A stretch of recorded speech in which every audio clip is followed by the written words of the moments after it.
ఈరోజు రైతులు బాగా కష్టకాలంలో ఉన్నారు.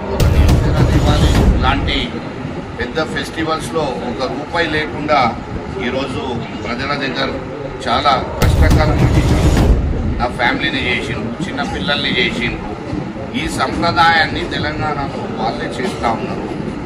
వీటిగా జవాబు పత్తరుస్తున్న కార్యకర్తల గరీబ్ మనిషి మీద టార్గెట్ చేసుకొని వాడిని ఇబ్బంది పెట్టి ఇట్లా చేయడం అనేది మంచి పని. 10 సంవత్సరాల కాలంలో కులం చూడలే, పార్టీ చూడలే, తెలంగాణ విజ్ఞప్తి చేస్తూ ఉన్నా.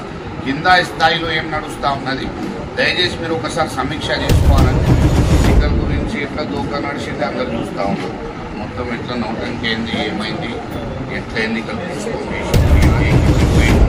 ఎన్నికలు వస్తే మొత్తం ఖతమే అయిపోతుందో అవుతాయో కావు అది కూడా నాకు నమ్మకం లేదు. తెలంగాణ మనది, దీనికి మనమే మన చేతులతో సర్వనాశనం చేసుకోవద్దు అని నేను విజ్ఞప్తి